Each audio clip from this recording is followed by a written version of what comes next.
You're right, guys, it's Capgun Tom here, and welcome to episode number 25 of The Path to Paris. Now, we're going to kick this session off by doing some trading. Having picked up a Winston Reed, we're going to try and sell that on for extra coins. And if you're looking to buy any Ultimate Team coins, go and check out battle.com. Their link will be down in the description.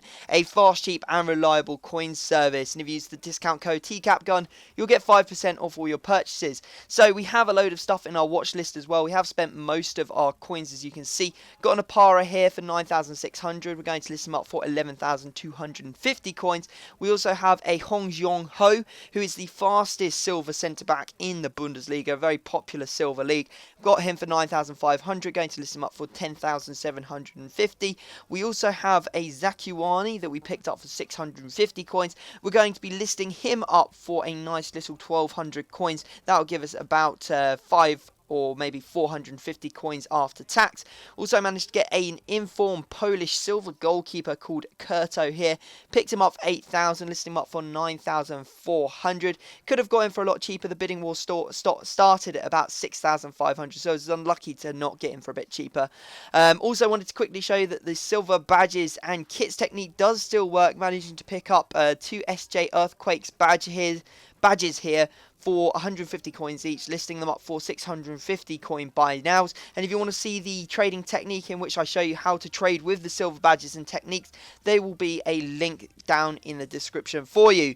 Now here we go, we are going to go into our first game. We are in Division 6, grinding it out as it is at the moment, and we come up against a very nice 4-1-2-1-2 French team. It's going to be difficult to beat, but as you can see from the title of this episode, this is my favourite episode of all the Path to Parises that I've recorded so far. So I hope you guys are going to enjoy it too. There's some really cool stuff coming up. So there you go. We managed to go behind in the first 4 minutes to Loic Remy, but we quickly equalised through a header.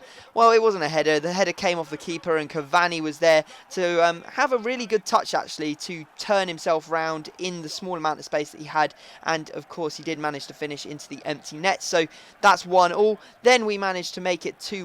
Menez doing all kinds of work out on that wing, and eventually gets the cross into Matuidi, who bashes that one into the back of the net with his head. I have no idea how he outjumped that centre-back because he was so much taller, but we end up conceding. It was a bit of bad luck, really. The clearance from Marquinhos just didn't go out far enough, and it fell to one of his players, headed immediately back in. Because Marquinhos was fallen over or whatever in the goal, he ends up having himself onside, and he does get the goal. But we managed to go back into the lead through Cavani in the 66th minute, making it 3-2 there. And after that, we just went absolutely potty on this guy. You can see here, steaming down the wing, and a wonderful bicycle kick, our second bicycle kick of the series, and that has to be the better of the two. Very, very nice work from Menez there to actually flick himself over and pop that one into the back of the net. It deserved a replay because, you know, bicycle kicks are kind of a rarity, and that was a pretty good one at that. So 4-2 up at this point, and we managed to go 5-2 up, and over the top ball to Cavani. He simply dinks the keeper, and he gives us that 5-2 position. Good work from him there, and I'm happy to say that is where the scoring finished, as we end up winning 5-2 in that game, having been 1-0 down early on in this game. I was pretty happy to walk away with that, and you can see that Menez managed to get 4 assists. 4 assists in a bicycle kick in one game. That is absolutely ridiculous. Really good performance. Really happy with the team there. We're on 7 points, and we're not far off securing our safety in this division. Now, we've managed to sell 2 players, Apara and Hong Jiong-ho. So I was pretty happy about that, both going within, you know, one game. So it does mean that we can go off and make a signing, and it is going to be an informed signing, our second informed signing of the series. Maxwell, you can see here, who was in form last week, and I'm going to be picking him up for 16,000 coins. He's at his cheapest point now that he will ever be at, so I was happy to pick him up. Obviously, his price is going to rise as he goes out of packs and more people want him and there's less on the market, all of that jazz. So good investment there, and he is going to be joining our club. You can see here that we're going to sell on our old Maxwell for around the 700 coin mark, and we are going to put the new Maxwell into the team. So thanks for your service, Maxwell. time to say hello to Maxwell, and you can see that he joins the squad. I am going to change the kit numbers, as you can see that we need to change him from a 5 to, I believe it was number 17, so there you go, and now he is going to get that check mark on the checklist. 2 informs now bought. We have 1 more inform to buy, unless of course more get released, and we have 3 normal players as well. That is Thiago Silva, Lavezzi, and Ibrahimovic. God help me, trying to trade to Ibrahimovic. Now, a lot of you noticed a couple of episodes back that for some reason all of the kit numbers had changed. Absolutely no idea why. Hadn't done it myself, so there must have been some sort of glitch on the game. So I went back and changed all of our players to the correct kit numbers. So I hope that makes you happy, and you can stop putting it down in the comments section. So we find our way into another game against Spiz8 team, and he's using a Serie A squad with Giovinco, Vucinic, and Fernando Llorente up top. Pogba playing the CDM role. He's got Caceres and Ogbonna as his 2 centre-backs, 2 very strong players, and Abate as well as Marchetti in net. Not looking forward to playing against him. Could be a dangerous team to come up against, and it definitely was. 45th minute, Giovinco just runs away from my team, did everything I could to try and stop him, including trying to hack him down, but unfortunately it was not to be, and he did manage to score. However, we did manage to get back on level terms. A little ding ball over the top to Pastore, who absolutely hammers that one into the back of the net just after half time, making it 1-1. Managed to take the lead through a corner. Haven't seen many of them, so pretty happy to see Marquinhos climbing well and popping that one into the back of the net.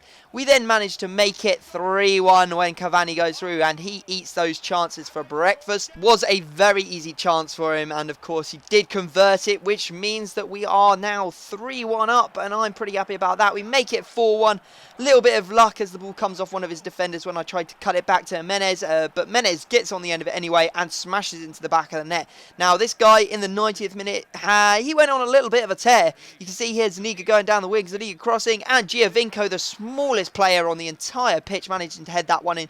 Then in the 90th minute, 1 free kick all the way up the pitch, and that was a pretty impressive goal, I have to say. Fortunately for me, it was too little too late. We take down a 4-3 result, and yeah, we're going to take down those all-important 3 points, and it moves us into safety in the division. We are not going to be getting relegated this season, that's for sure. Hopefully we can push for promotion.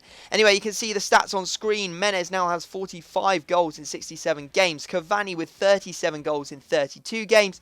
And on the assist front, you can see that Maurice is still at the top with 24. Menez has 21 because of those 4 assists. He's actually overtaken Lucas, and Lucas has 20. And yeah, quite interesting to look at those stats, definitely. Bodmer with 14. I don't know how he does so well considering he's only 75 rated. If only our other centre mids would do as well as him. But, you know, it can't be. You can't spread the wealth everywhere. And Bodmer does play out on the left mid every time we need to rest, I think, Pastore out there. So here we go. We're going into another game. We come up against a 4-2-3-1 La Liga team. Very strong one. Very expensive. It's got Ramos at the back. It's got Neymar up top. It's got Di Maria. It's got Isco. It's got David Villa. So very strong squad. We managed to take the lead. Another header from a corner. I can't believe it. Starting to get on that corner header hype. And we managed to score in the 82nd minute. It was a very difficult game, to be honest. It was very tight, but once we broke him down, once we managed to break him down again, a couple seconds later, Cavani going through, Cavani finishing, as you would expect, in that 88th minute, and that was the end of the game. A pretty quick one. He decided to quit out in the 90th minute. No idea why. Cavani gets man of the match, and we are going to be taking down another 3 points for our performance. That's perfect. And guys, I hope you have enjoyed the episode. As I said, it was one of my favourite to record. That bicycle kick, an awesome trading session, a signing, good stats, all of that jazz went down every game we won. So I was pretty ecstatic about that. If you've enjoyed it, drop the video a like. 1,000 likes will ensure that I put up another episode tomorrow. But other than that, I'm going to have to stop talking. Subscribe if you're new, and I will see you all next time.